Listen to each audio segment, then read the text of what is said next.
أزواج وذريته أن الله يعلي درجاتهم في الجنة وينفعنا بأسرارهم وأنوارهم وعلومهم ونفحاتهم وبركاتهم في الدين والدنيا والآخرة فاجعلنا من حزبهم ويرزقنا محبتهم ويتوفنا على ملتهم ويحشرنا في زمرتهم بالعافية والسلامة لهم الفاتحة. أعوذ بالله من الشيطان الرجيم. بسم الله الرحمن الرحيم. الحمد لله رب العالمين الرحمن الرحيم مالك يوم الدين إياك نعبد وإياك نستعين اهدنا الصراط المستقيم صراط الذين أنعمت عليهم غير المغضوب عليهم ولا الضالين آمين. ثم حسسنا الفتح إلى حضرة الإمام صاحب الرتيب بالإرشاد وقاد العباد والجلد الحبيب عبد الله بن ألوي الحداد وأوصل المغرب. ثم حسسا إلى صاحب الكتاب أحمد بن عطاء الله رحمه الله وغفر له ولوالديه. ثم إلى صاحب الشرها يا صالح دارت وأوصل المغرب. ثم حسسنا الفاتح إلى نور يدي بن أحمد أريدي اللهم اغفر له وارحمه وعافيه وعفه أن الله يغفر له ويرحمه ويغفر الرجال في الجنة وينفعنا بأسرارهم وأنوارهم وعلومهم في الدين والدنيا والآخرة لهم الفاتحة. أعوذ بالله من الشيطان الرجيم. بسم الله الرحمن الرحيم.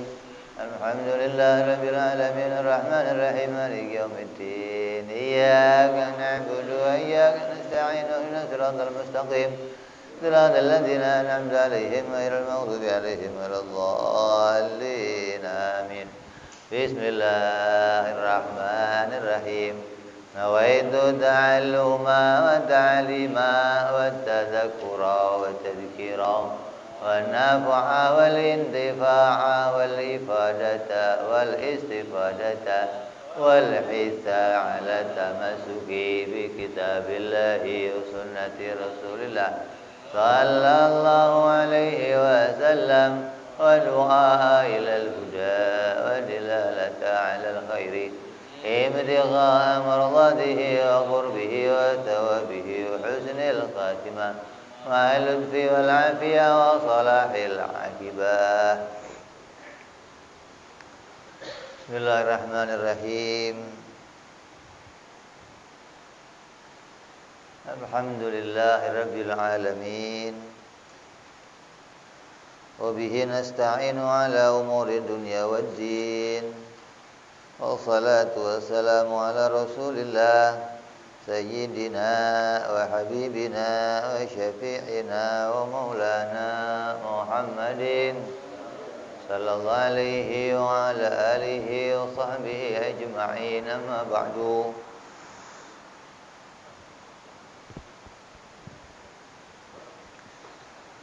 قال مصنف الكتاب حضرة الشيخ أحمد بن عطاء الله رحمه الله وغفر له ولوالديه ونفعنا به في الدارين. ثم إلى صاحب الشرها يا صالح دارت رحمه الله وغفر له ولوالديه ونفعنا به في الدارين. اللهم افتح قلوبنا فتوح العارفين وبحكمتك وانصر علينا برحمتك يا أرحم الراحمين. إلى أن قال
Masih melanjutkan hikmah yang kemarin,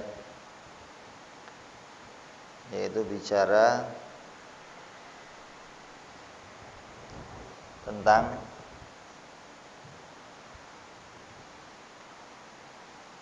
penyandaran hajat kita.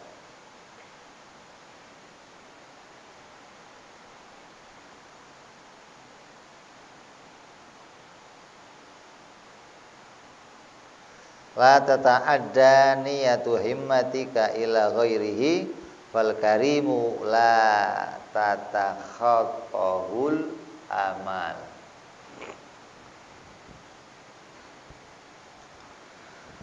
Janganlah cita-citamu tertuju kepada selain Allah. Karena harapan seseorang tidak akan dapat melampaui Al-Karim. Karena angan-angan seseorang tidak akan bisa melebihi Zat yang Maha Karim. Al-Karim kemarin sudah kita jelaskan apa itu maknanya Al-Karim. Karim itu bisa mempunyai makna yang luas. Karim itu salah satu asma min asma'ihi ta'ala, nama dari nama-nama Allah. Disebut Al-Karim, kalau kita menyebut seseorang itu Al-Karim, Allah disebut Al-Karim, itu makna yang pertama. Dia disebut Al-Karim karena apabila dia diminta maka dia akan memberi. Orang yang setiap diminta itu memberi, itu namanya Karim. Ini makna yang satu ini saja kadang kita nggak punya itu. Coba kamu carikan sedunia orang yang tiap diminta selalu ngasih. Paling cuma nemunya satu, ibu kamu. Nemunya cuma satu. Sedunia, bos kamu, kawan kamu, teman kamu dimintain tiap hari, bosan juga lama-lama. Lu nggak ada kerjaan lain, minta dulu. Maka nggak bisa disebut Al-Karim selainnya Allah. Nah Allah ini diminta tiap hari, ya ngasih tiap hari, nggak ada nggak ngasihnya. Terus disebut Al-Karim pula ketika dia harus menghukum seseorang, maka dia memaafkannya. Itu karim juga.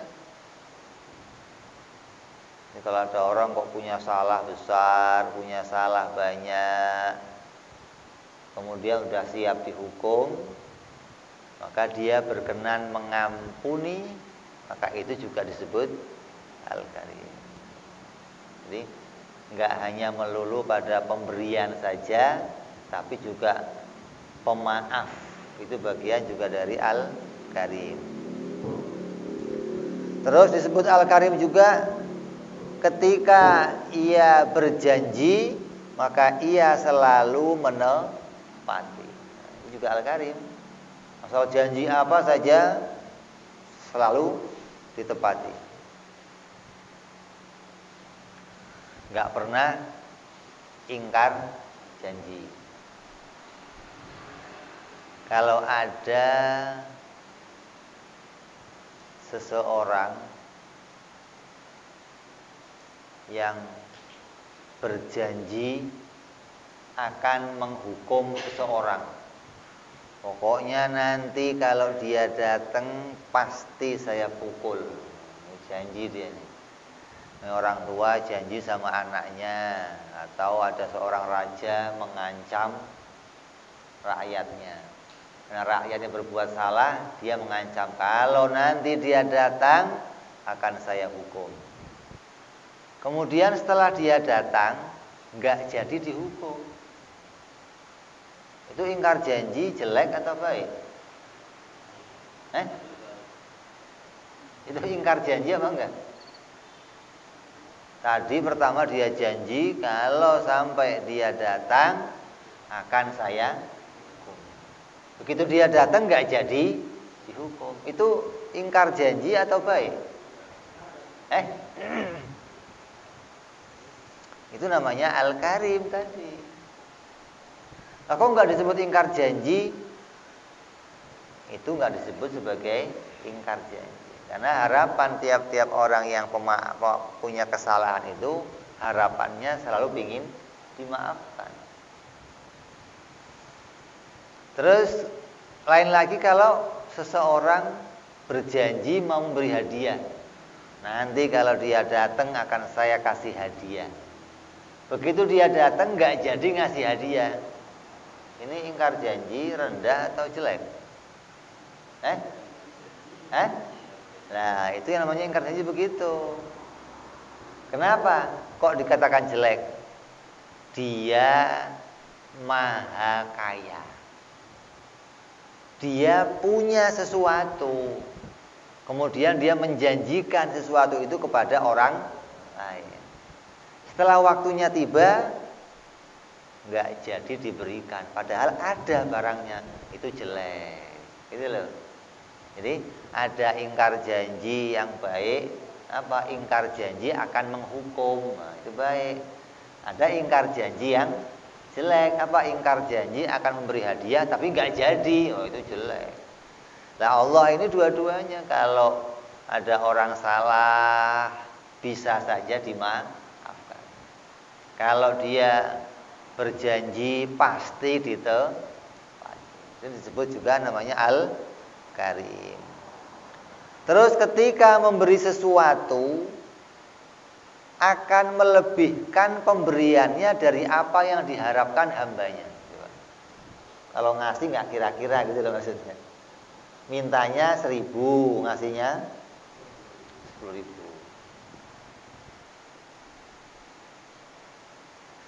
Tidak menghitung-hitung berapa banyak pemberiannya. Al-Karim itu nggak pernah ngukur. Wah, udah banyak ngasih lu sih. Nah, nggak pernah diukur, nggak ada hitung-hitung kan. Udah berapa saya ngasih kamu coba? Dari kecil saya kasih kamu, kalau sehari 10.000, sekarang berapa saya ngasih kamu? Itu dihitung. Allah nggak begitu. Al-Karim itu zat yang tidak pernah menghitung-hitung berapa pemberiannya kepada yang lain. Terus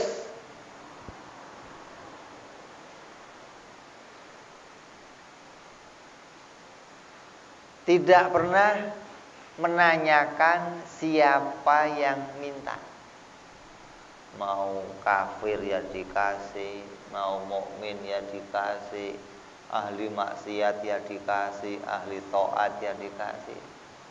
Ini betul-betul namanya Al-Karim, zat yang maha pemberi. Ada hamba yang diberi oleh Allah di dunia kontan, asal doa langsung dikasih. Dan ini seringkali yang seperti ini yang diharapkan seorang hamba. Ada pula pemberian Allah itu pemberiannya nanti di akhirat. Ada yang pemberiannya langsung kontan di dunia, ada yang dikasih oleh Allah ditunda nanti di akhirat. Kira-kira milih mana? Milih dikasih cash atau ditunda di akhirat?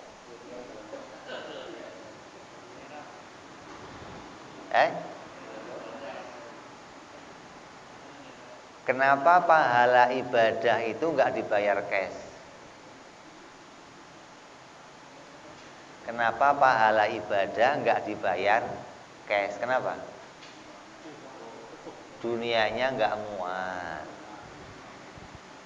Untuk menerima pembayaran Allah, dunia ini nggak muat. Makanya bayarannya ditunda nanti di akhirat. Apa pembayaran Allah yang menampakkan bahwa dia itu betul-betul Al-Karim? Ada dicontohkan begini. Seseorang yang mau meminta, baru mau, Saya butuh makan. Saya butuh sehat. Saya butuh kerjaan.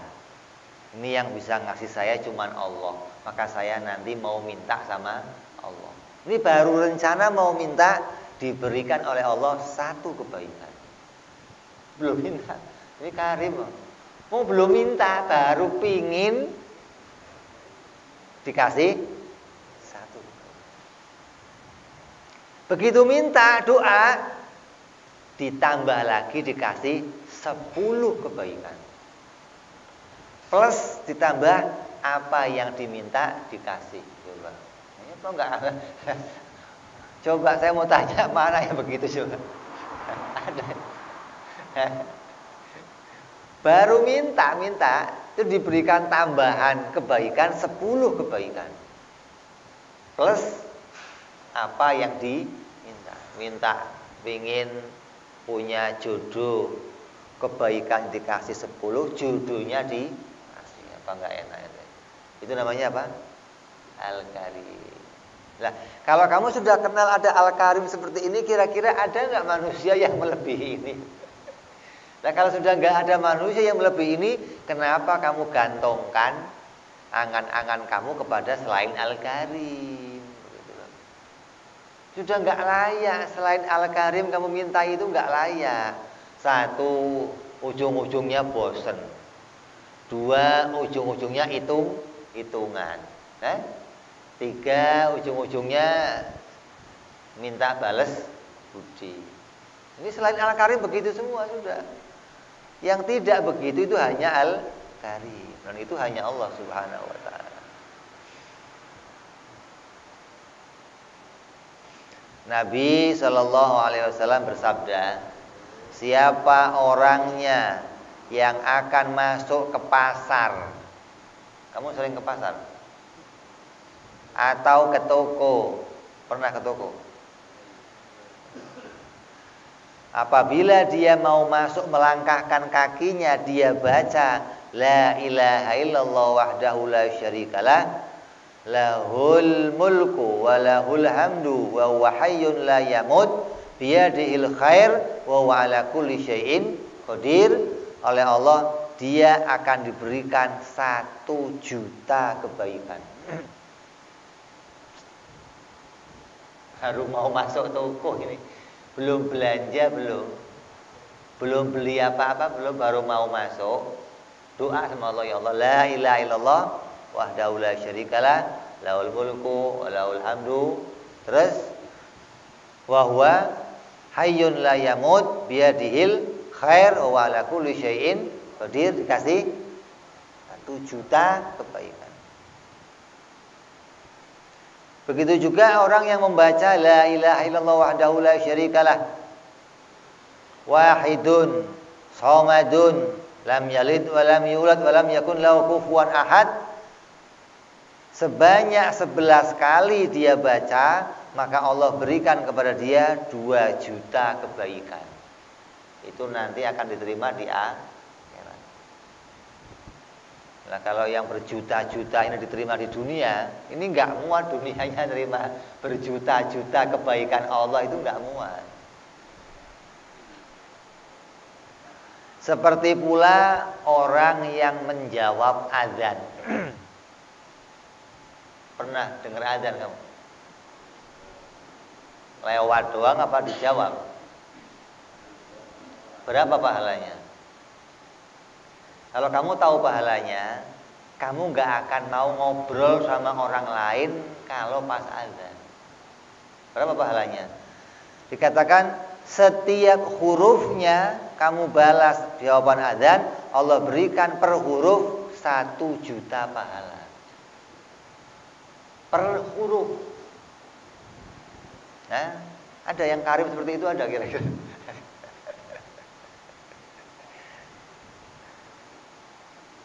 Nah, azan kalau kamu baca Allahu Akbar, Allahu Akbar, Allahu Akbar, Allahu Akbar, udah berapa huruf itu? Asyhadu an la ilaha illallah, asyhadu an la ilaha illallah. Kamu kan jawab itu. Setiap jawaban yang kamu baca, 1 hurufnya Allah berikan pahala 1 juta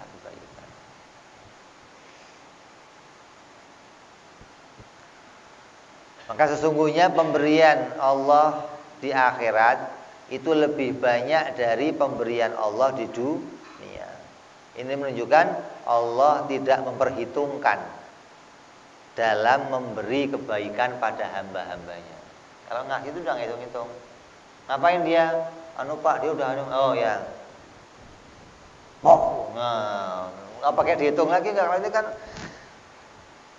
ngitungnya takut kelebihan maksudnya. Kira-kira yang begitu Al-Karim. Kira-kira Al-Karim enggak?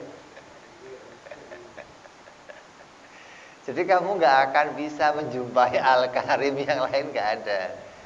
Al-Karim itu hanya Allah Subhanahu wa taala. Kalau ngasih itu nggak pakai ngitung-ngitung, nggak pakai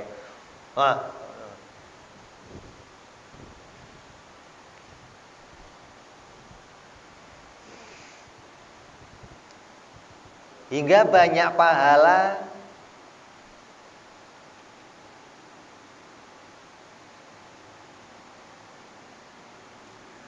dengan banyaknya kebaikan itu.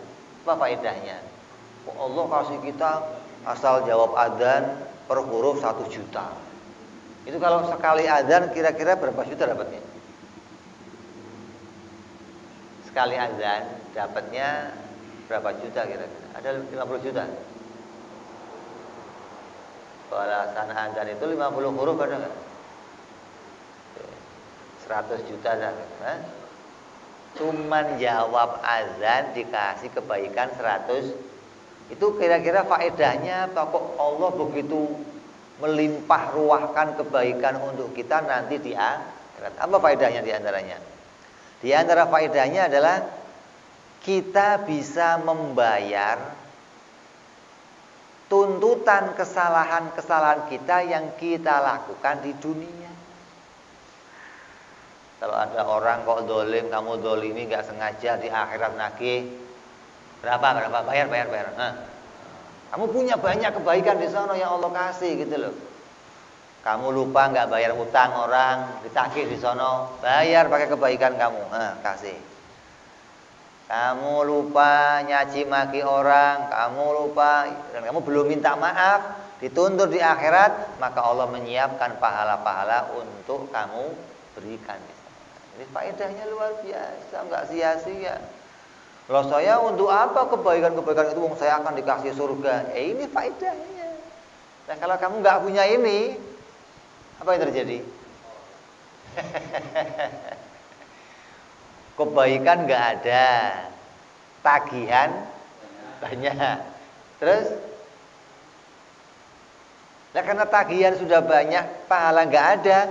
Dosanya sono dikirim ke kamu semua. Apa enggak jebol kamu? Jadi yang mesti jatah kamu masuk surga bagaimana? Terhalang, tertunda. Selesaikan dulu masalah kamu ini. Begitu. Jadi ketika ada kebaikan-kebaikan yang Allah limpahkan, wah itu jadi pertolongan dari Allah untuk kita. Jadi disebut Al-Karim. Jadi luar biasa bantuan Allah kepada hamba-hambanya.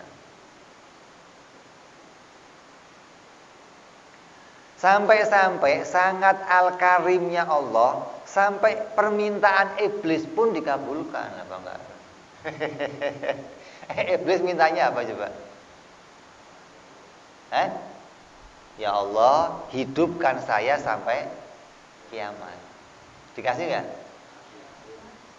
Coba. Baik Allah. Ya Allah, kalau memang saya ini mau dimasukin neraka, saya mau minta teman ya Allah.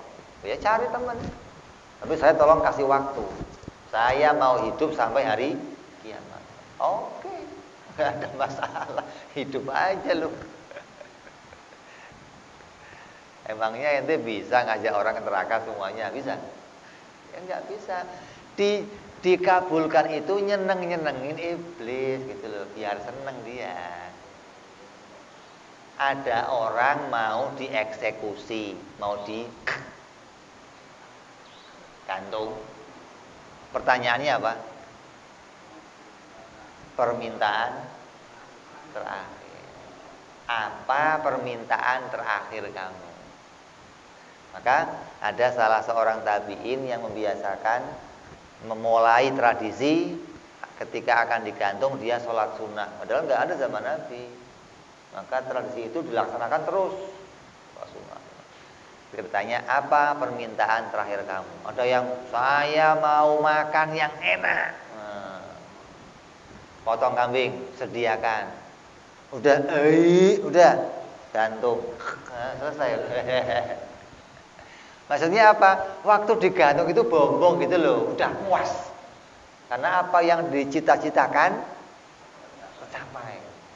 Sebelum digantung, saya mau ngerokok dulu 2 pak. Itu ngerokok udah kasih pak. Balbul gantung, puas dia. Pokoknya udah ngerokok gitu ya. Ini iblis begitu. Iblis, permintaan kamu apa? Kamu neraka. Saya mau hidup sampai kiamat ya Allah. Ya udah hidup aja. Saya mau ganggu manusia biar jadi teman saya untuk masuk neraka. Bisa kira-kira? Kalau iblis bisa ganggu semuanya masuk neraka.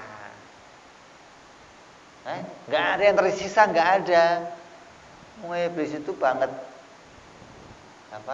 kejemnya maksudnya. Nggak ada satu manusia pun yang tersisa untuk digoda. Tapi kan nggak semuanya berhasil digoda. Jadi Allah kasih serah ente. Ente mau goda kayak apa? Kalau aku sudah ciptakan hamba-hambaku yang taat, dia tidak akan tergoda. Jadi nggak ada masalah. Ente mau hidup sampai kiamat 2 hari juga nggak ada masalah maksudnya. Lah ya umpama juga nggak ada masalah. Ini sampai permintaan iblis pun dikabulkan. Jadi jangankan kok, itu orang-orang kafir kenapa kok dikabulkan? Kok jangankan kafir, wong iblis dikabulkan, kok apalagi orang. Permintaan iblis dikabulkan sama Allah, begitu. Kenapa itu? Al-Karim. Jadi nggak lihat-lihat, nggak hitung-hitungan, siapa aja dikasih.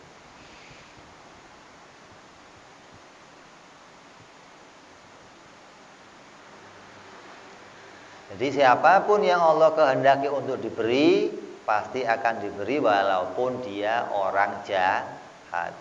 Dan apabila ada yang meminta, ada hambanya yang tiap waktu minta dikasih, ada hambanya. Kok tiba-tiba hamba itu minta sama selain Allah? Cemburu Allah. Ada Allah cemburu segala. Allah merasa disisihkan. Maknanya apa? Allah tidak meridhoi. Allah tidak merahmati seorang hamba yang menggantungkan kebutuhannya pada selain Allah. Apa saya kurang karim kok kamu minta sama yang lain? Sama aja begini, kamu kerja di satu perusahaan, sama bosnya kamu dikasih fasilitas. Ini koperasi, kamu kerja di sini. Butuh kamu apa saja ambil di koperasi. Butuh uang, butuh pakaian, butuh baju, tinggal ambil di koperasi. Ini koperasi perusahaan untuk kesejahteraan pegawai. Nah, suatu hari kamu lagi jalan, bos kamu lihat, kamu pakai kaos perusahaan lain. Kira-kira enak gak bos kamu? Kamu ini ada otaknya gak sih? Kok sampai pakai bajunya perusahaan? Apa di koperasi kurang banyak baju? Gitu loh. Artinya kamu dikasih fasilitas, kasih kemudahan, kok masih minta sama? Enggak ya Allah, dikasih, pulangin. Apa enggak? Pulangin. Gua yang ngasih nanti. Ini kalau perusahaan begitu gambarannya. Jadi dia nggak mau dipermalukan sama perusahaan lain. Pegawainya perusahaan itu pakai kaos perusahaan, kan masih maluin. Kalau kayak tukang panggul, tukang bongkar muat, kadang pakai bajunya material kadang pakai baju material tergantung yang ngasih maksudnya.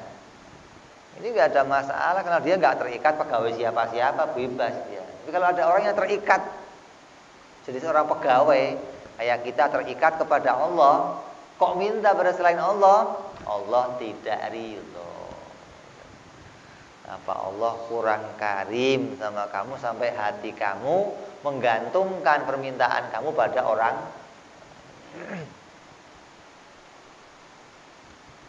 Maka tidak ada yang mempunyai sifat itu, hanya Allah. Jadi sudah sepantasnya kita tidak mengharapkan pemberian dari selain Allah. Ini puncaknya di sini. Kenapa? Sudah tahu yang kamu sembah, yang nuhani kamu itu Al-Karim, kok masih ngarep-ngarep dari yang lain.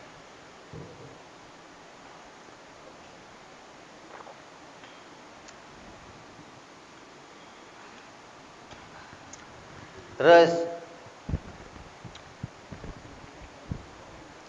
lah kalau saya minta sama makhluk boleh nggak?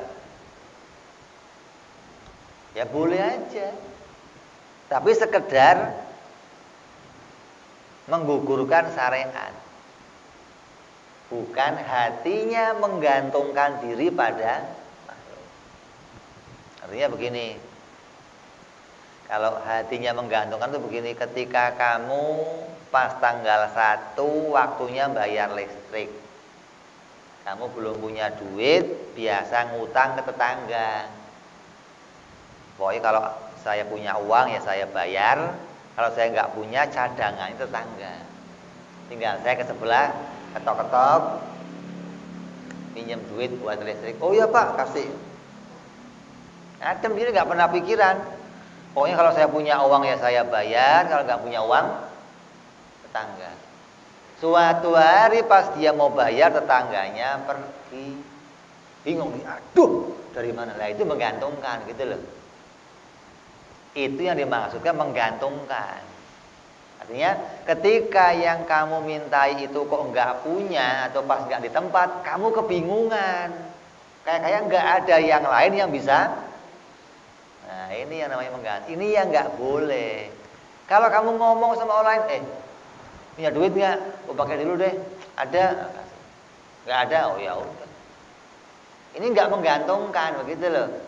Karena sekedar menggugurkan perintah syariat untuk muamalah bersama manusia.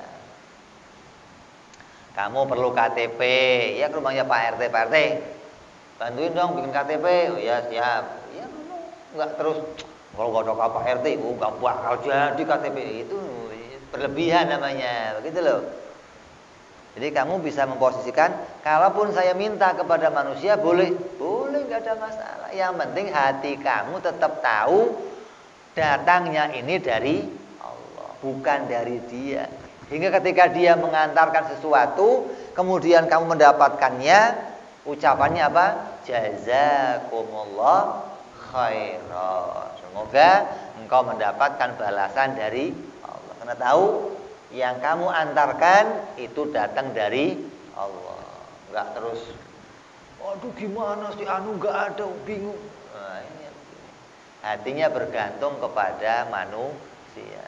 Makanya banyak istri suaminya mati stres.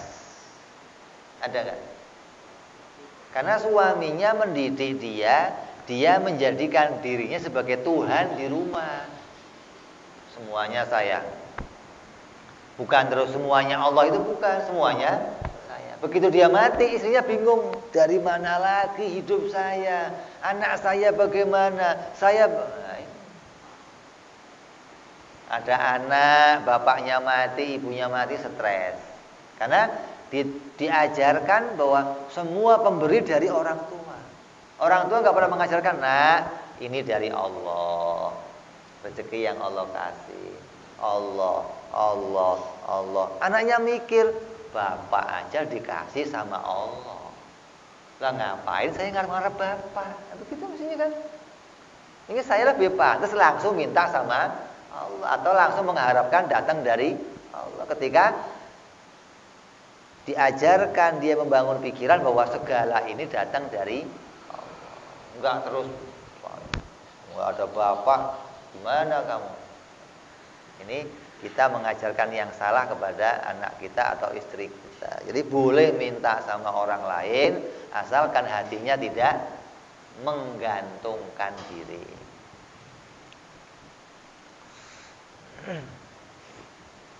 Nah, kalau sama sekali nggak boleh minta sama orang lain, walah ribet.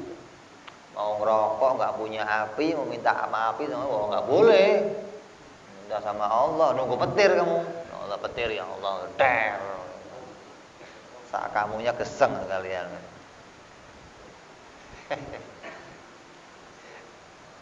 Jadi boleh minta sama orang asal hatinya tidak menggantungkan. Dia tidak mengakui bahwa kebaikan ini datang dari dia.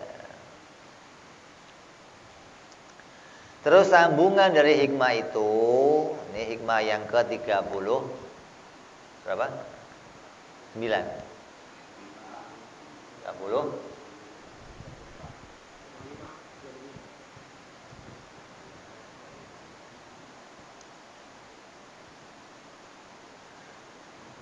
Dan nomornya berapa aja lah, kalau pakai nomor gak apa-apa lah. Nomor ini pakai rame. La tarfa'anna ila ghairihi hajatan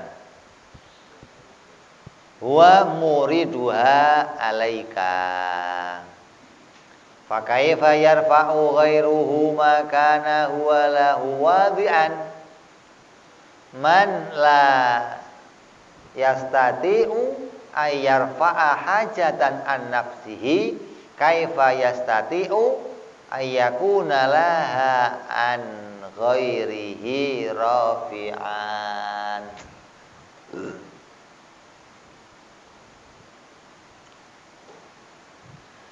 Jangan meminta sesuatu kebutuhanmu kepada selain Allah. Jangan kamu mengangkat kebutuhanmu, menyandarkan kebutuhanmu pada selain Allah. Kenapa? Karena hanya dialah yang mampu memenuhi kebutuhanmu. Ente mau kayak apa saja, yang bisa memenuhi kebutuhan kita itu hanya Allah. Sedunia itu semua dikasih sama Allah. Saya mau nanya, sedunia ini yang enggak dikasih mana siapa juga? Sedunia ini orang pada punya duit. Saya mau nanya, yang duitnya enggak dikasih ada enggak? Pencetak duit itu punya duit enggak kira-kira? Yang nyetak, yang bagian nyetak duit itu punya duit enggak? Punya. Dari mana? Dari mana? Dikasih dari gaji. Dari digaji berarti dikasih. Mau kerja yang nyetak duit juga. Yang kerjanya gotong-gotong duit itu punya duit. Dari mana? Coba saya tanya, yang enggak dikasih siapa di dunia ini? Semua dikasih. Enggak ada yang enggak dikasih, enggak ada. Jadi kalau kamu kok sampai menyandarkan kebutuhan kepada manusia, lalu semuanya dikasih. Kok bisa kamu sandarkan kepada manusia? Nah, yang ngasih siapa? Ya puncaknya hanya Allah. Tidak ada yang lain selain Allah bisa memberi. Enggak ada di dunia ini yang karim selain Allah.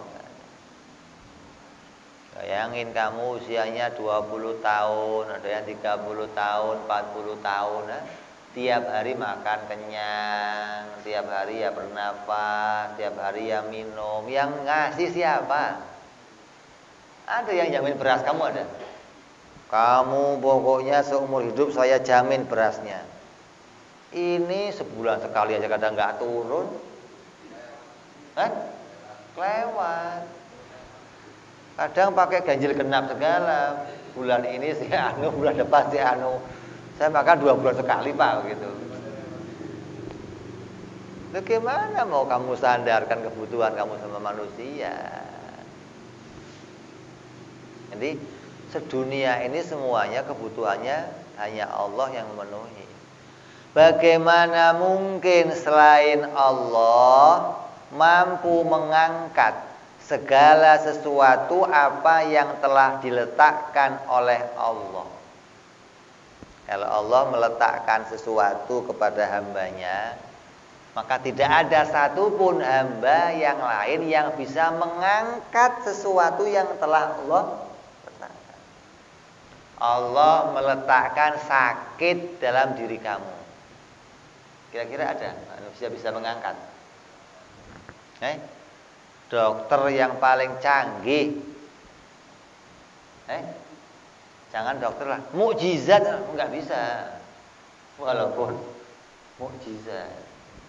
Allah meletakkan kafir pada Abu Lahab, pada Abu Jahal, pada Fir'aun. Ini walaupun mukjizat yang minta nggak bisa, nggak ada, nggak geser lagi, gitu loh.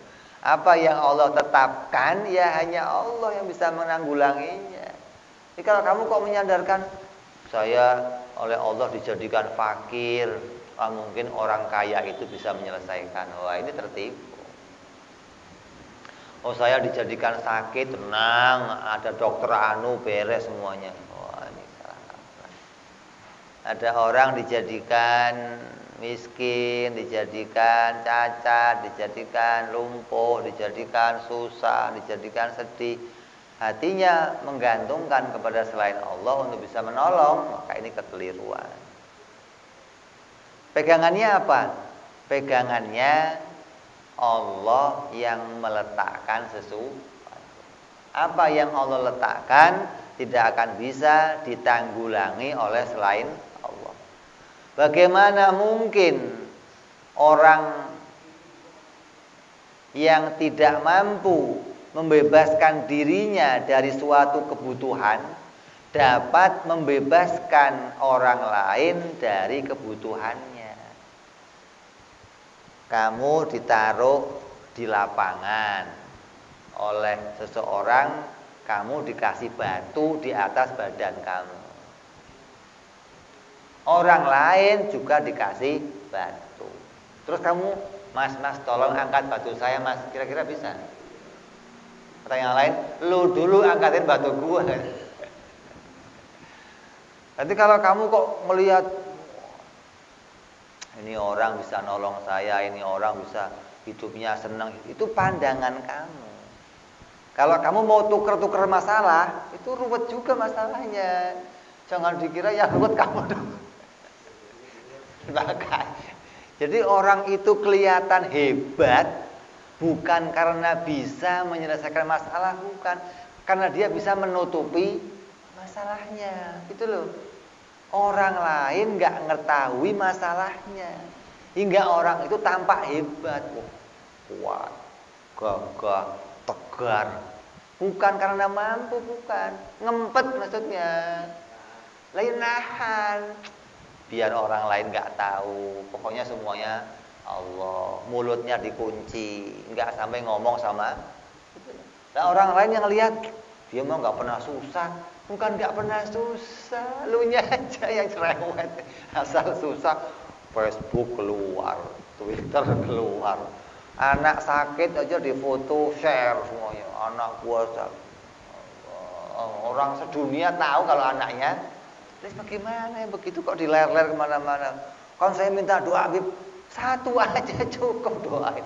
Itu bukan mau minta doa, mau pamer ente maksudnya. Oh, anak sakit dipamerin. Dan listrik token belum bayar difoto, di-share. Meja makan jam 12 masih kosong difoto, di-share. Istri jam segini belum masak. Apa ini gitu. Jadi masalah-masalah kamu yang ruwet, punya utang banyak, punya keadaan kehidupan yang susah, kerja juga berhenti. Semua yang jadi kesusahan kamu hanya bisa diselesaikan oleh Allah Subhanahu wa taala. Kenapa? Karena Allah yang meletakkan. Kalau Allah yang meletakkan, maka Allah mampu menjadikan jalan keluar. Dari mana jalan keluarnya? Kamu nggak usah ikut mikirin, ntar juga datang jalan keluarnya. Kalau ada seorang anak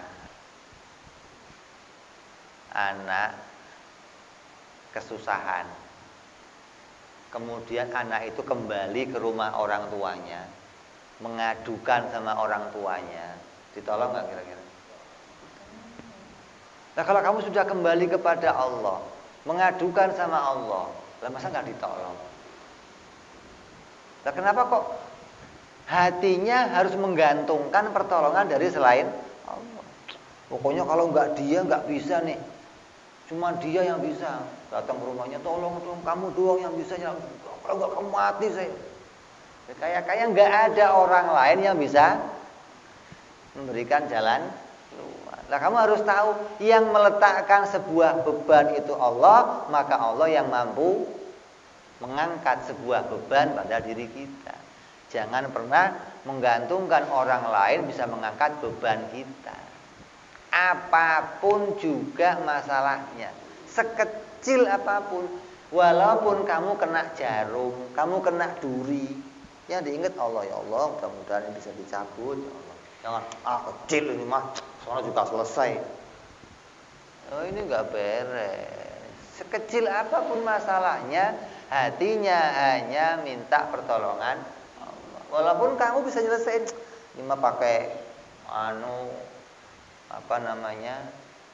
gunting kuku, cabut juga bisa, ini mah selesai. Nah yang gampang-gampang begitu kamu sandarkan pada diri kamu sendiri, sama orang lain, sama Allah ditinggalkan. Asal muasalnya orang-orang yang berjalan seperti ini karena hatinya masih bergantung pada hukum adat. Ini berat. Orang kalau hatinya masih bergantung pada hukum adat, ini berat. Hukum adat itu isinya hanya pergandengan. Nasi sama kamu makan, muncul kenyang. Itu nasi yang dan kamu makan itu hanya dua perkara yang digandengkan oleh Allah.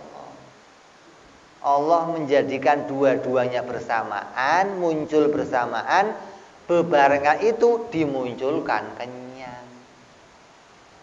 Bukan nasi yang munculin kenyang, bukan. Kalau kamu kok sampai mau mencari siapa yang menimbulkan kenyang, siapa yang menimbulkan panas, siapa yang menimbulkan sakit, siapa yang menimbulkan sehat, mau kamu cari, tapi nyarinya pakai adat, pakai mata, ya nggak ketemu. Berputar-putar di situ aja. Contoh. Kamu ngelempar batu ke kaca, terus kacanya pecah. Yang mecahin siapa? Batu atau kamu? Nah, masa dua-duanya? Mecahin siapa? Jadi siapa? Dua-duanya juga gak bisa gitu. Lah iya. Satu barang lemah bergandengan dengan barang lemah, jadinya apa? Tetap lemah. Kalau pakainya mata, jadi kuat. Saya nggak mampu ngangkat meja. Saya minta bantuan kamu, mejanya bisa terangkat. Ini adat nih. Jadi hukum, lemah dan lemah kumpul jadinya kuat. Itu bukan akal, itu adat. Kalau kamu terikat seperti itu, selamanya kamu nggak akan nemu pencipta. Kamu nggak akan ngerti kalau tadi kamu berdua ngangkat meja itu, dua-duanya nggak bisa menghasilkan meja ini terangkat. Yang ngangkat siapa? Ya yang bikin kamu. Bukan kamunya, bukan. Mungkin kamunya lemah, yang ini lemah kok bisa ngangkat meja. Mestinya mikir, lah saya lemah, dia lemah, kok bisa hasil? Ini yang menghasilkan siapa? Oh yang menghasilkan ya dua-duanya, nggak bisa. Tepuk. Suaranya ada berapa? Satu. Yang bikin tepuk berapa? Dua. Kanan, kiri. Nah, tepuknya dihasilkan sama yang mana? Dua-duanya. Tepuknya ada berapa? Mestinya kalau tepuknya satu yang menghasilkan satu. Wong tepuknya ada satu yang kerja dua, kok bisa dua-duanya menghasilkan, bagaimana? Coba beginilah, tangan kanan suruh tepuk sendiri bisa nggak? Bisa nggak? Atau tangan kiri suruh sendiri bisa nggak? Jadi dua-duanya lemah apa bisa? Oh, lemah sama lemah kalau kumpul jadi bisa, Bib. Itu pandangan mata. Selama kamu masih seperti itu, kamu tidak akan pernah menemukan pencipta yang sebenarnya. Kamu selalu terikat di situ aja. Kalau ada orang miskin, ya nyandarnya sama orang kaya. Kalau ada orang sakit, ya ke dokter. Pasti sembuh. Ini selamanya begitu, kamu nggak akan nemu Allah, nggak akan. Kamu terikat dalam hukum adat terus. Kamu anggap bahwa ini menjadikan ini bikin ini bikin ini. Api ditempelkan sama kertas, muncul hangus. Yang menimbulkan hangus siapa? Api apa kamu? Yang mendekatkan api ke kertas siapa? Jadi yang membakar siapa? Api apa kamu? Dua-duanya. Mana bisa tuh. Jadi adat itu berputar-putar di situ. Kalau kamu sampai mutusin, oh ini yang bikin dua-duanya. Lah Allah perannya apa? Perannya Allah apa terus? Nonton. Allah penonton gitu. Apanya? Lah kalau dalangnya Allah berarti keduanya itu hanya digandengkan. Gitu loh. Yang memunculkan Allah. Superman bisa terbang nggak? Bisa. Pakai sayap nggak terbangnya? Pakai sayap. Pakai sayap nggak? Kalau nggak ada sayapnya bisa terbang nggak? Hah? Nggak bisa. Yang nerbangin Superman siapa? Nah, sayap apa sutradara? Sutradara. Walaupun nggak pakai sayap, kalau sutradara mau terbang Superman, terbang nggak? Walaupun nggak pakai kancut, terbang nggak? Terbang nggak? Kalau sutradara mau terbang tetap. Lah, ada anak kecil nonton film Superman, selesai nonton, pulang ambil sarung bapaknya, naik ke lantai 2 terbang. Apa yang terjadi? Kenapa begitu? Karena dia terikat hukum adat. Dianggap sayap bisa bikin. Nah, itu tertipu dia. Kamu ya begitu. Si Anu jadi PNS hidupnya tentram. Mudah-mudahan saya jadi PNS ya Allah biar hidup saya. Dianggap PNS bisa menentramkan. Mana bisa. Banyak PNS nggak adain sertifikat. Banyak PNS ada. Banyak PNS nggak adain apa itu? SK. PNS nggak adain. Kenapa? Hidupnya terjerat sesuatu. Jadi nggak semua PNS hidupnya makmur. Siapa yang bilang begitu? Itu hanya orang-orang yang tadi pakai sarung mau terbang. Dianggap sarung bisa bikin. Nah ini. Jadi kamu tidak akan bisa keluar dari kebutuhan kamu pada manusia selagi kamu terikat hukum adat. Kamu bisa keluar dari makna ini kalau kamu keluar dari hukum adat. Maknanya keluar itu kamu bisa menemukan pencipta sebenarnya siapa, begitu loh. Ketika api nempel kertas, muncul hangus, ini yang bikin hangus siapa sebenarnya? Kamu nemu itu, maka kamu lepas dari hukum adat. Kalau masih di situ-situ saja, maka kamu nggak akan bisa praktek ini, nggak bisa. Selamanya hati kamu selalu menggantungkan diri sama. Selamanya begitu. Makanya ada orang berantem, ada orang urusan duit berantem. Kenapa sebabnya?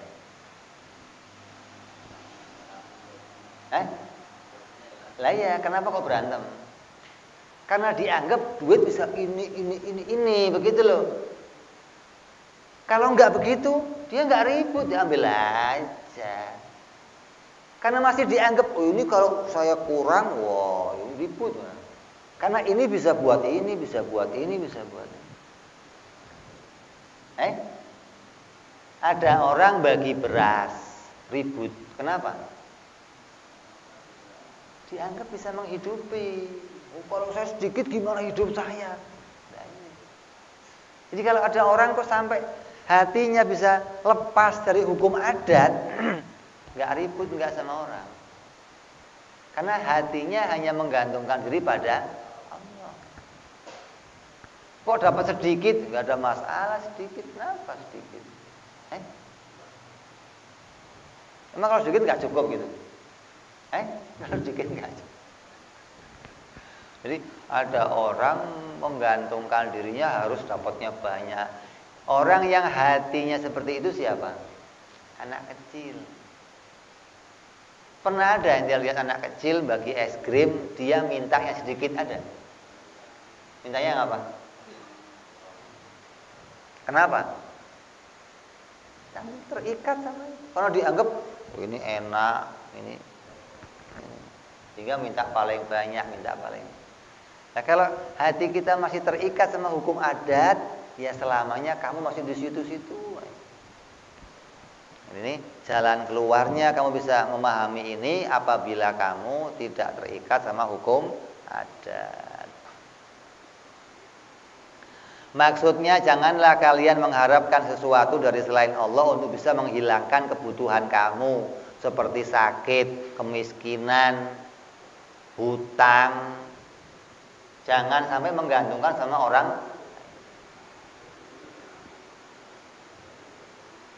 Tapi wajib hanya berharap kepada Allah Subhanahu wa taala yang bisa memenuhi kebutuhan tersebut.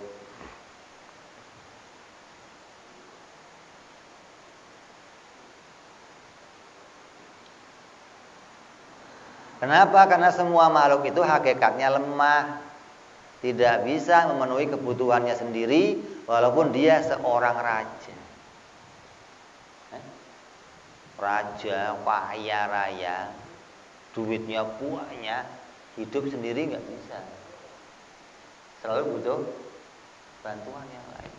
Artinya untuk memenuhi kebutuhan sendiri itu nggak bisa dia. Raja kaya raya mau makan, yang dicari siapa? Petani, membantu, koki, ya. Apa kira-kira raja mau nanam sendiri gitu?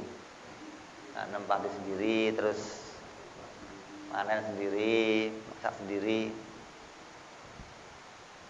Lemah namanya, nggak bisa memenuhi kebutuhannya sendiri. Kalau kebutuhannya sendiri aja nggak bisa dipenuhi, bagaimana kamu menggantungkan diri sama dia? Karena apabila ada orang yang bisa memberi manfaat, tentu dia lebih dulu memberi manfaat pada dirinya sendiri. Saya bisa membuat makmur. Yang saya bikin makmur siapa? Saya bisa menggandakan duit. Yang saya gandakan uang siapa? Saya bisa menggandakan duit. Yang akan saya gandakan dulu uang siapa? Ya uang saya dong. Masa ada orang uangnya orang lain mau saya gandakan uang saya? Lah kamu nggak waras apa? Kok masih ada percaya? Ini bisa gandain duit. Tanya dia miskin apa kaya? Miskin. Nah dia aja suruh gandain uangnya. Ngapain gandain uangnya orang lain? Nah, mikir gitu loh maksudnya. Kalau ada orang bisa menolong, menjadikan pertolongan, pasti akan nolong dirinya sendiri, baru nolong orang. Nolong dirinya aja nggak bisa, bagaimana mau nolong orang lain? Gitu loh. Jadi jangan bodoh kita ini. Kalau kita mengharapkan hajat-hajat kita bisa diselesaikan sama makhluk, itu bodoh banget. Di antara cara yang paling cepat mendatangkan hajat kita itu apa? Saya punya hajat, saya miskin pingin kaya, saya jomblo pingin kawin. Ada nggak jomblo yang mau kawin? Nggak mau kawin ada? Di sini ada jomblo nggak? Pengen kawin nggak? Pengen. Di sini ada yang punya utang? Ada nggak? Yang punya utang ada? Coba ngacong yang punya utang. Pengen lunas nggak? Pengen lunas nggak? Pengen. Terus cara yang paling cepat mendatangkan hajat kita agar terpenuhi apa? Kata ulama, cara yang paling cepat adalah doakan hajatnya orang lain. Nanti cepat hajat kamu. Saya punya utang, kawan kamu punya utang, kamu doain kawan kamu, ya Allah, mudah-mudahan utangnya cepat terbayar ya Allah. Nanti utang kamu dibayar sama Allah. Kamu jomblo, belum kawin, ada kawan kamu jomblo, doain ya Allah, mudah-mudahan kamu yang kawin dulu nanti. Itu caranya begitu. Jadi jangan kamu mikir diri kamu, oh gue mikirin kamu nih. Itu egois. Jadi kalau kamu pengen cepet caranya gimana? Pikirkan hajatnya kawan kamu, kamu akan dipikirkan hajatnya oleh Allah. Ini hadis. Siapa yang menolong kesusahan hambanya, kesusahan saudaranya, maka Allah akan mengangkat kesusahan dirinya. Hadis itu. Jadi kalau kamu kok lihat orang lain punya utang, pas sini nih, gua doain sini, biar cepat loh. Maksudnya biar kembali ke diri saya. Siti Fatimah radhiyallahu an, putrinya Rasulullah sallallahu alaihi wasallam. Itu kalau malam sholat sunnah, tahajud, terus doa sama Allah. Anaknya Sayyidina Husain seringkali ngintip dengerin doa uminya. Dari awal doa umi sampai salam alhamdulillah nggak ada isinya aku ya Allah, aku ya Allah. Isinya orang lain, ya Allah berikan rezeki untuk umatnya Nabi Muhammad, berikan kemudahan untuk umat, berikan umat. Nggak ada. Selesai doa ditanya, Umi, lah untuk kita kapan? Kok Umi doanya untuk orang lain dulu? Maka resepnya apa? Ya itu resepnya. Kalau kamu ingin diangkat hajatnya oleh Allah, doakan hajatnya orang lain. Jangan terus mana bisa, saya mau mikir hajatnya sendiri. Kan kamu lemah kan? Kamu lemah apa mampu? Lemah. Kalau kamu bisa memenuhi hajat kamu, pasti akan mikir diri kamu sendiri. Sekarang saya nggak mampu. Saya nggak mampu mengangkat hajat saya, apalagi mengangkat hajatnya orang lain. Terus gimana? Yang bisa mengangkat hajat itu Allah. Nah kalau sudah Allah yang bisa mengangkat hajat, maka doakan dulu saudara kamu. Nah ini resepnya gitu loh. Kalau kamu doain diri kamu sendiri, sampai pikun nggak datang-datang nggak. Ya Allah, lunaskan utangku ya Allah. Orang lain biarin ya Allah, yang penting utangku lunas. Nggak jadi malah. Tunjukkan jodoh untukku ya Allah, orang lain biarin amat ya Allah, jodoh yang penting saya kawin. Malah nggak kawin-kawin begitu. Jadi nggak ada resepnya itu, nggak ada resep ulama yang menganjurkan kamu minta untuk diri kamu. Jika pengen cepat hajatnya terlaksana, minta kepada Allah untuk mengangkat hajatnya orang lain. Ini resep, ini catat ini.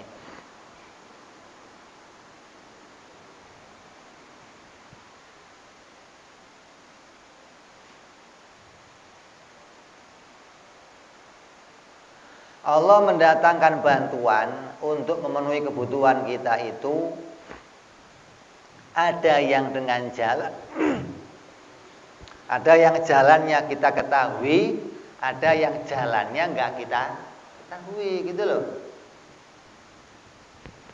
Dari mana ya saya bisa bayar utang? Kayaknya sudah buntu semua maksudnya. Kerjaan mampet, mau ngelamar lagi lockdown, nggak bisa kemana-mana, perusahaan pada tutup, orang lain juga mikir apa. Maka yang bisa mendatangkan jalan keluar itu Allah. Dan Allah mendatangkan jalan keluar itu nggak pakai pamitan kamu, nggak lewat sini aja ya mas ya, enggak, tahu-tahu selesai aja masalahnya. Apabila kita punya anggapan bahwa selain Allah bisa melepaskan hajat kita, berarti kita terhijab. Berarti kita terdinding dari melihat Allah Subhanahu wa taala. Ini dinding yang paling bahaya.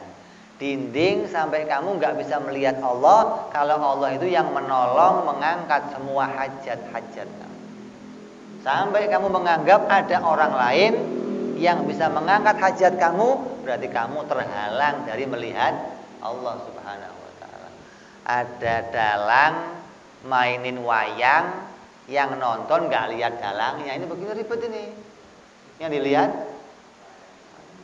kayak nanti nonton Superman pakai sayap tapi nggak lihat sutradara. Oh ya berat. Dianggap yang menerbangkan Superman adalah oh ini kekeliruan, itu kerusakan namanya. Kamu terhijab, terdinding, kamu nggak bisa melihat kepada Allah Subhanahu wa taala. Kenapa? Karena sesungguhnya Allah lah yang mengatur datangnya semua kebutuhan-kebutuhan itu. Dan Allah pula yang mengatur bagaimana akan mengeluarkan kita dari hajat-hajat kita.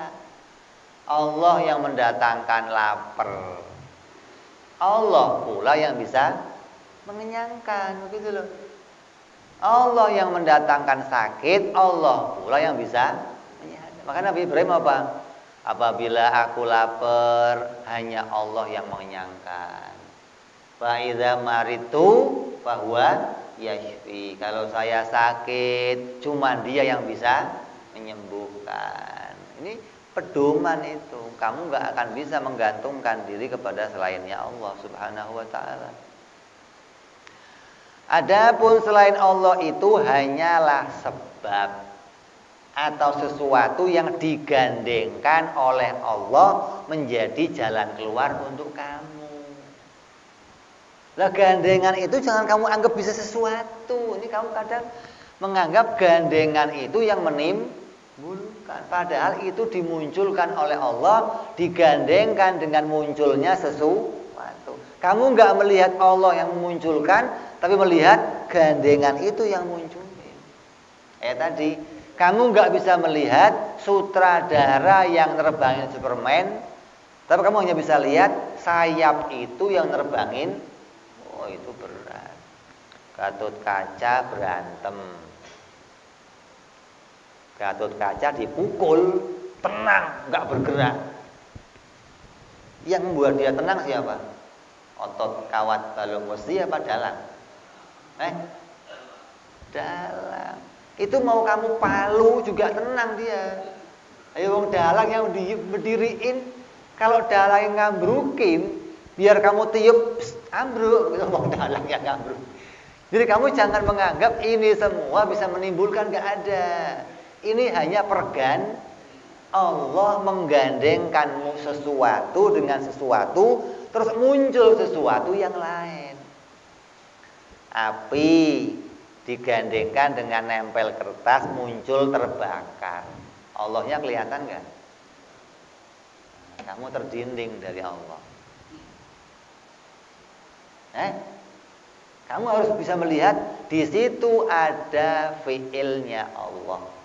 Di situ ada kerjanya Allah yang menimbulkan terbakar. Kamu sakit minum obat, muncul sehat. Allah kelihatan. Nah, yang bisa menjadikan kita jalan keluar menemukan siapa pencipta itu apa? Bukan mata, tapi dua apa? Akal dan syariat. Yang bisa memunculkan jawaban sebenarnya siapa sih yang menjadikan terbakarnya kertas itu siapa? Bukan mata kamu. Kalau mata kamu yang jadi pedoman, Allah nggak kelihatan. Apa yang jadi pedoman? Dua, akal dan akal menolak. Kalau api bisa menimbulkan hangus, gitu. Kalau kamu mikir, akalnya normal nih, kamu akan nolak, nggak mungkin api bisa menimbulkan.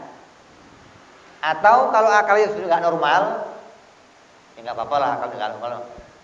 Kembali pada syariat. Syariat mengatakan Allah lah yang menciptakan segala sesuatu. Apa kamu kurang yakin sama syariat? Kok masih menganggap api bisa membakar, obat bisa menyembuhkan, nasi bisa mengenyangkan, pisau bisa memotong, dan jutaan hukum adat lain yang terjadi di dunia. Ini hukum adat. Kencang. Ini yang munculin bukan mik, bukan Allah yang membesarkan suara di sana. Kalau selamanya nggak bisa ini, nah ini tertipu. Ribut suara sampai meyakini ini amplinya yang bikin suara. Kalau nggak ada ampli nggak mungkin ada. Itu dalam hukum adat. Akalnya harus berperan, berbicara. Yang bisa menimbulkan sebenarnya siapa? Harus nemu kamu. Kalau kamu nggak nemu, selamanya kamu terlibat dalam apa? Kalau orang itu kentut di dalam sarung, muter aja di situ, nggak ada jalan keluar. Kata orang itu kena oyot mimang, asal muter, balik situ lagi, muter, balik situ lagi. Api kertas hangus, ini hangusin siapa? Dipikir, ya ini ya api. Api itu bisa punya kekuatan yang ya muter di situ aja, nggak akan nemu jalan keluar, nggak akan. Nggak, biar nemu bagaimana? Akalnya harus jalan atau syariat. Jadi jalan keluarnya cuma dua ini, dengan pedoman syariat atau pedoman akal. Kalau nggak pakai pedoman itu, kamu tetap akan kesasar, kamu nggak akan ketemu sama siapa pencipta sebenarnya. Lah kalau sudah nggak nemu pencipta sebenarnya bagaimana? Ya kamu akan bergantung pada pencipta-pencipta yang lain. Ya kan? Di Quran itu ada larangan mensekutukan Allah. Ada nggak? La tusyriku billah. Janganlah kamu menyekutukan Allah. Saya mau nanya, Allah punya sekutu nggak?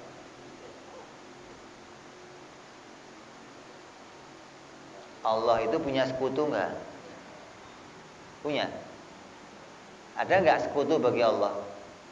Enggak ada. Nah kalau sekutu bagi Allah enggak ada, lah ke Allah melarang kita. Kenapa Allah melarang kita mensekutukan Allah? Wong sekutunya bagi Allah itu enggak ada. Sama aja di sini enggak ada kambing, kamu dikatakan jangan makan kambing. Kambing aja nggak ada, ngapain dilarang gitu loh. Ngelarang itu kalau ada barangnya. Ini ada kambing kayak Nabi Adam, ada Nabi Adam itu buah kuldi, jangan dimakan buah kuldi. Larangannya untuk siapa? Nabi Adam. Lah, setelah Nabi Adam turun, ada nggak manusia berikutnya yang dilarang makan buah kuldi? Ada nggak? Di dunia ini ada nggak larangan makan buah kuldi? Kenapa nggak ada? Lah makanya begitu. Lah ini Allah nggak punya sekutu. Kita dilarang mensekutukan. Kenapa itu?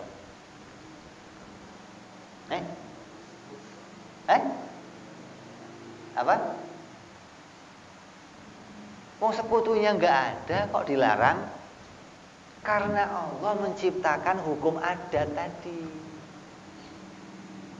Allah menciptakan pergandengan tadi. Api digandengkan sama hangus, nasi digandengkan sama kenyang, obat digandengkan sama sehat. Ini hanya pergandengan. Allah melarang kamu meyakini itu sebagai sekutu-sekutunya Allah. Maknanya larangan untuk mensekutukan Allah itu sama aja perintah untuk mengesahkan Allah, gitu loh. La tusyriku billah maknanya ayyuwahidu. Maknanya tauhidkanlah Allah, esahkanlah Allah, jangan kamu sekutukan Allah. Kalau kamu kok sampai masih terlibat hukum adat, menganggap ini udah. Selamanya kamu masih di situ aja. Tidak ada kekuatan sedikit pun untuk bisa membantu dan mengeluarkan kita dari satu kebutuhan pun. Apabila kita terhijab untuk melihat kenyataan ini, maka kita akan masuk golongannya orang-orang yang tercela. Dikatakan semalam kita ngaji kitab Dasuki, apa isinya?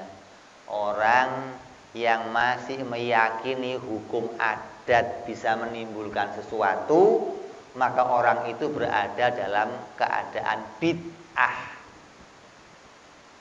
Kok kamu meyakini api yang menimbulkan hangus, atau kamu bikin teh, nanak nasi, apa godok air pakai api yang bikin panasnya air, bid'ah kamu. Coba. Dan bid'ah inilah yang diingatkan Nabi apa? Alaika bil muhdatsatil umur, kata Nabi. Hati-hati dengan perkara yang baru. Fa inna muhdatsatil umur bid'atun wa kullu bid'atin dhalalah. Hati-hati dengan perkara baru. Kenapa? Perkara baru itu menyesatkan, dan setiap yang menyesatkan itu neraka. Ya bagaimana? Ya tadi meyakini ada selain Allah bisa menimbulkan. Ini bid'ah yang luar biasa. Ya kamu nggak boleh meyakini seperti itu. Jadi kalau kamu harus bekerja, atau pedoman kedua pegangin ini kuat-kuat sampai bisa menimbulkan hasil. Pencipta hanya Allah. Hukum adat ini hanya pergandengan atau kebersamaan. Makanya kalau kamu lihat ada orang-orang yang aneh-aneh, asal motornya habis, diisinya pakai air aqua. Kok bisa jalan? Hanya pergandengan. Lah kamu pakainya adat, nggak bisa, nggak mungkin jalan motor, nggak mungkin jalan. Ini hukum adat. Apa sih hukum adat? Pergandengan sesuatu dengan lah Allah boleh menggandengkan dengan yang lain. Nggak harus pakai bensin untuk jalan, begitu loh maksudnya. Jadi kamu jangan terikat sama hukum adat sampai menolak. Nggak mungkin bisa jalan motor dikasih air. Akal kamu kemana?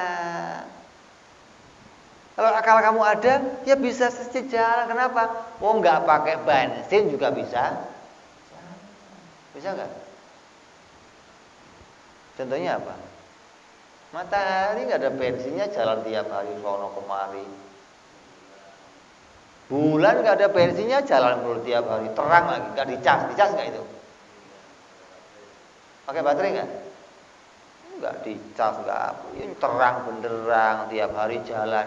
Jadi akalnya harus kembali bisa menemukan pencipta ini semua hanya Allah. Kalau enggak, kamu selamanya akan terlibat dalam hukum adat.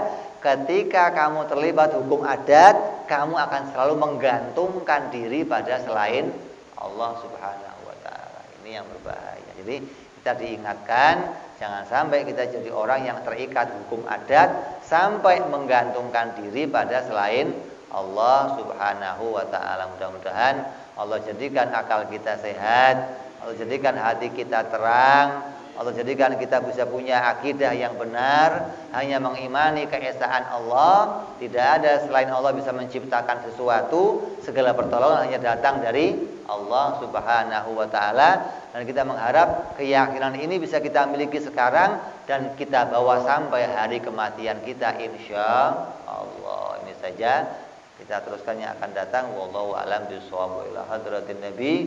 Al-Fatihah. A'udzu billahi minasy syaithanir rajim. Bismillahirrahmanirrahim. Alhamdulillahirabbil alamin arrahmanir rahim maliki yaumiddin. Iyyaka na'budu wa iyyaka nasta'in. Ihdinas siratal mustaqim. Siratal ladzina an'amta 'alaihim ghairil maghdubi 'alaihim waladdallin. Amin. Ya Rabbana aqtarabna bi anana aqtarabna wa anana asrafna ala lagha ashrafna fatub alaina tauba tawsil kulli hauba wastur lana aurati wa amini rawati wa ghfir walidina rabbi wa mauludina wal ali wal ihwani wa sairil hilani wa kulli dhi mahabbah aw jiratin aw suhbah wal muslimina ajma amin rabbi isma fadlan wa judan manna la biktisabi minna bil mustafa rasulina dhabi kulli suli salla wa sallam rabbi